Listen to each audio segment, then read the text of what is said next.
This is KGW News at Sunrise. In our top story at 5 o'clock this morning, an early afternoon shooting along a busy southeast Portland street leaves one person dead and another person hurt. What one neighbor had to say about that violence coming up. Plus,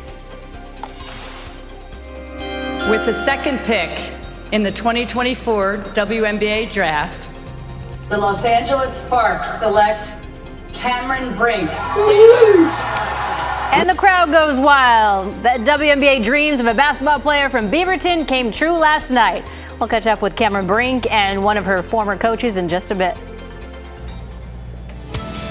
And we are also live this morning at the Ben & Jerry's Scoop Shop in downtown Portland, celebrating Free Cone Day. Today is Free Cone Day at Scoop Shops across the country, but this is a very special Scoop Shop.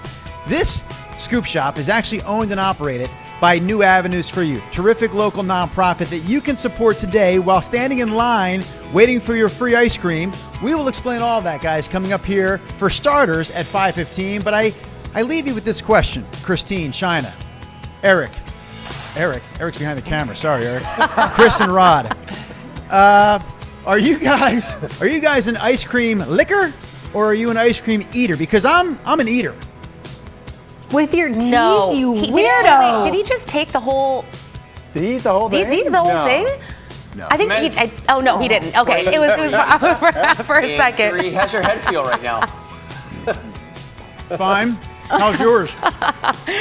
Doing okay. We'll leave you, Drew. Oh my gosh. Well, to finish that cone of yours. And a live look at the brain freeze as it happens. Right? Yeah. He'll be eating like that ice cream all morning long. So I'm sure we'll. Cream. Yeah. Free ice cream. Kids.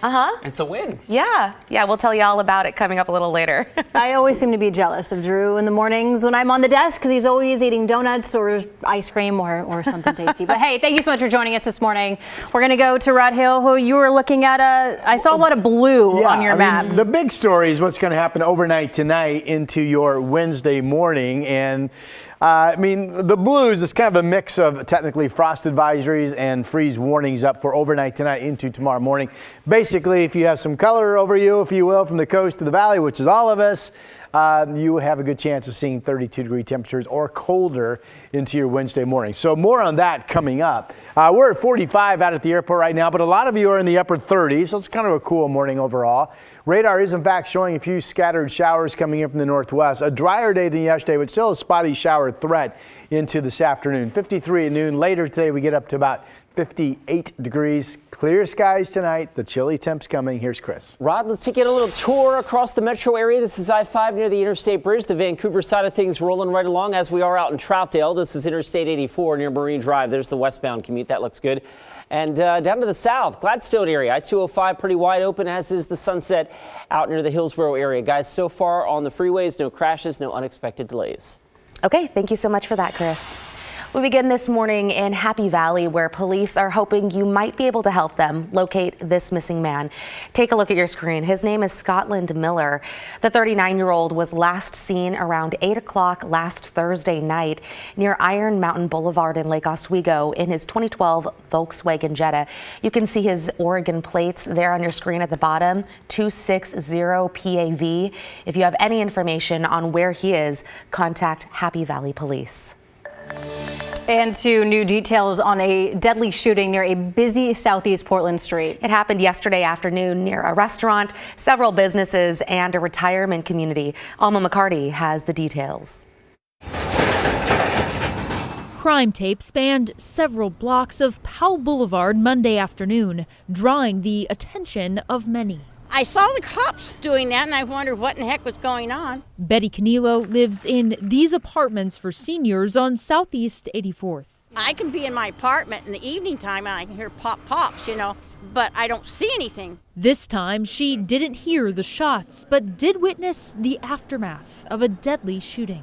When I came out here, everything was cordoned off, and the cops were back there, and I saw the police cars and the tapes up.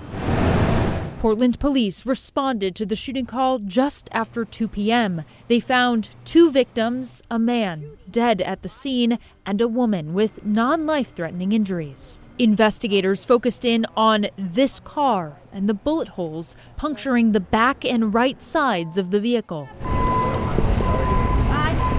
As police eventually cleared the scene, onlookers like Betty dwindled, saddened by the violence so close to home. But it's heartfelt because someone said that there was a body out here. Someone had been killed. Alma McCarty, KGW News. In Northeast Portland, a man appears to have died following a fight at an apartment complex. This was just after noon yesterday on Northeast Buxton near 26th Avenue in the Kearns neighborhood. When police arrived, they say the man was unresponsive and he died at the scene. The victim has not been publicly identified, and no word if anyone was arrested or charged, though police have indicated that they are not looking for any suspects. A notorious car thief will be sentenced later this week after being convicted of stealing an elderly woman's car. This case is part of a larger car theft ring that police and the DA's office dubbed Operation Mistletoe. Devin Haskins has more on this and joins us from the newsroom. Good morning, Devin. Yeah, good morning. So Operation Mistletoe is part of a months-long investigation by both Portland Police and the Multnomah County DA's office into a large-scale auto theft ring, which included vehicles being illegally towed and then sold to a scrap metal company. Late last week, a man with a long criminal history was convicted in one of those cases. This is a photo released by Portland Police of 52-year-old Joseph Beard being arrested back in January. He was convicted last week on 3 charges. Those are unauthorized use of a vehicle, possession of a stolen vehicle, and theft. Back in December, an elderly woman saw Beard illegally towing her car.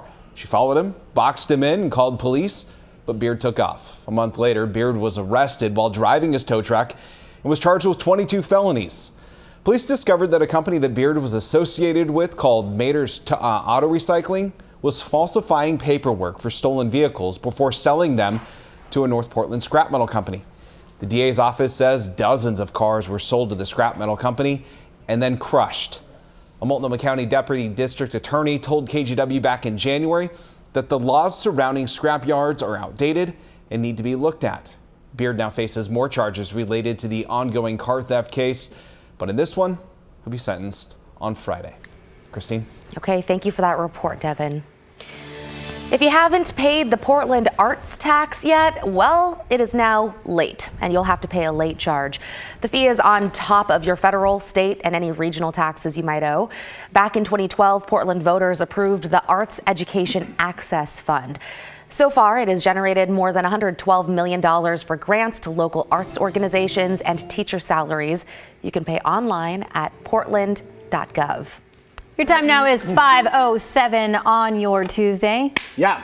Gonna go to weather. Yeah. So your time to shine. For weeks now. I mean, as soon as you get that first little bit of warm weather, often it's in March, people start writing in, asking questions. Are we done with the freezing temperatures? Can I do this? Can I put this out? And as a forecaster, you just never truly know. So it's always best to go, well, May 1st is always the safe zone, for hanging baskets and that type of thing, right? And evidence of that, the fact that we have freezing temperatures expected tonight, so that's where we begin, is notice this is everybody, Western Oregon, all the way up through Southwest Washington, up and down I-5, including out into the Columbia Gorge, a freeze warning for the Hood River Valley. The Weather Service has kind of a mix in terms of elevation is the main difference, but it's a frost advisory, freeze warning. Everybody colored, shaded in blue on the west side has a chance to get down to freezing. So at 6 o'clock tomorrow morning, look at all the 31, 32 showing up on this weather model. 30 over in Tillamook, 31 Battleground, 32 Sandy, 31 Woodburn. My forecast for the Portland area is 35. This weather model says 34. But clearly, if you have something that you would just be devastated if the frost kills it, you need to cover it up or bring it inside overnight tonight. Now, despite the chilly start, it'll be a beautiful sunny day tomorrow. And we will be warming up into the 60s. This shows 63 in Portland and 62 down in Salem at 4 p.m.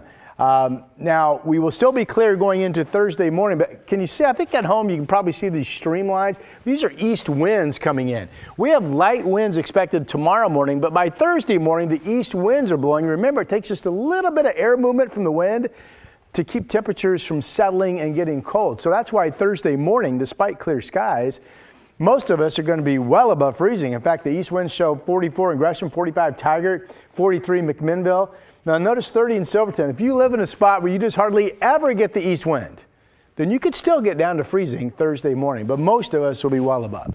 All right, so that's the big headline of what's coming up tonight into tomorrow morning.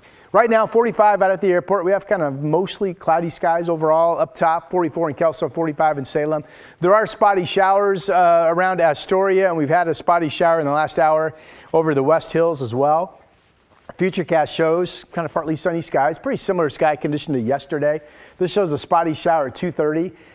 Yesterday wasn't that wet, but today looks drier than yesterday, just holding on to that spotty shower chance into the afternoon. This evening, once the sun gets low, the shower chance quickly ends. There's the clear skies that will lead to the freezing temperatures that we talked about tomorrow morning. Only 50s today for a second straight day. This shows mid-50s down the mid-valley. Northwest winds 5 to 15, 55 in Longview, maybe as warm as 58 in Vancouver. PDX hit 57 yesterday. I've got us 58 today. 64 tomorrow, and then the warm-up, east breezes, not crazy windy, but east breezes, 68, 73 on Friday. One model says we get showers on Saturday and Sunday. Other models keep that rain chance to our north, but just realize we're watching that for the weekend.